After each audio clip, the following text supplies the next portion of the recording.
If somebody slaps you in the face, then deck them back.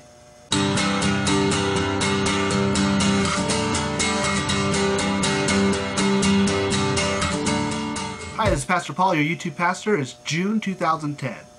Now it's true, I might sound a little funny because, quite honestly, I have a cold. It feels like somebody's opened up my head and poured a bunch of goo and stuff and slime in the top of my head, and it's just going through my whole system, and all I want to do is sleep.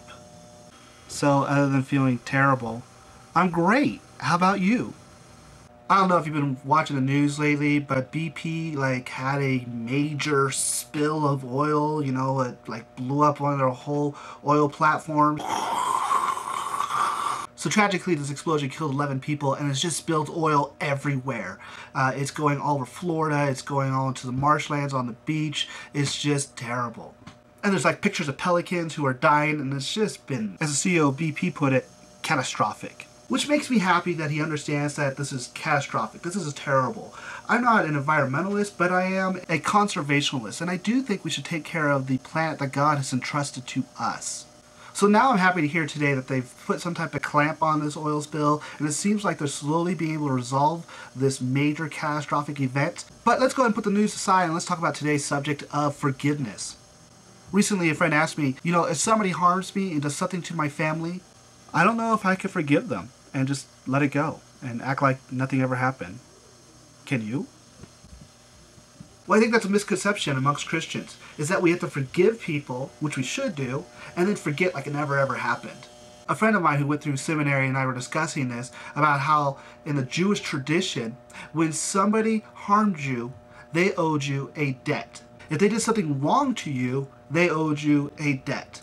So in both cases, these people owed you something, and until they asked for forgiveness, they owed you a debt. Now, oftentimes people may not ask you for forgiveness, and so therefore you're kind of in a predicament like, do I forgive them because they haven't asked for forgiveness, or what? Well, the Bible wants us to let it go, to forgive the person, to move on. See, because the only person this is harming right now, the only person who's angry is you. So you need to let it go and give it to God and let Him handle the debt. He will go ahead and deal with that person in His own time. And when that guy standing or woman is standing before God, it's like, look, you did this and this was wrong. I think if I was that person, I would be a lot more worried about God's judgment than yours. So seriously, if you're holding a grudge against something that somebody's done to you, you need to let it go, because the only person it's harming is you. But it doesn't mean that you need to completely forget what the individual's done. For example, the BP oil spill. We may forgive BP for what they have done, but the truth is the consequences of with the oil everywhere, all over their shores, we're not going to easily forget that, especially the people who live on the coast. For example, someone does something against you and comes to you and asks for your forgiveness. Jesus tells us that we need to continue to forgive that person over and over and over. However, it doesn't mean that there's no consequences. If you told this individual something personal about yourself that you didn't want everybody to know, and they went ahead and told everybody, I wouldn't trust them again. I wouldn't tell them things like that. I may forgive them, but I'm not going to go ahead and tell them more things. That would be stupid. Now, I know somebody's going to say, hey, doesn't the Bible say an eye for an eye, a tooth for a tooth, an arm for an arm, a foot for a foot, a head for a head?